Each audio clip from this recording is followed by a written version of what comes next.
যে নারী প্রতিদিন সকালে ঘর ঝাড়ু দেওয়ার আগে দুইটি কাজ করবে ওই নারীর কপাল খুলে যাবে। বর্তমানে আলহামদুলিল্লাহ নারীরা অনেকটা দিনের পথে চলে এসেছে, তারা এখন আলহামদুলিল্লাহ সঠিকভাবে চলার চেষ্টা করে, সঠিকভাবে চলার ট্রাই করে। আমরা বিশেষ করে সকালবেলা ঘুম থেকে ওঠার পরে ঘরটাকে ঝাড়ু দেওয়ার ট্রাই করি।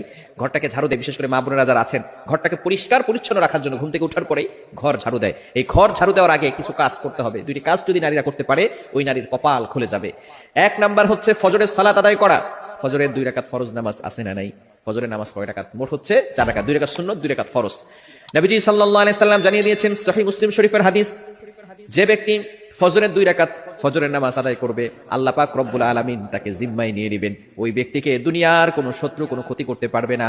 আল্লাহ পাক রব্বুল আলামিন নিজে পরের দিন ফজর পর্যন্ত তাকে হেফাজত করতে থাকবে। আল্লাহ পাক রব্বুল আলামিন তার জিম্মাদার হয়ে যাবেন। আমরা অনেকে সকালবেলা ঘুম থেকে উঠেই নামাজ না পড়ে ঘর ঝাড়ু দেই। ঘর ঝাড়ু দেন, তাতে কোনো আপত্তি নাই, পরিষ্কার পরিচ্ছন্ন থাকা ভালো। আত্মহুরু শাত্রুল ঈমান, পবিত্রতা হচ্ছে ঈমানের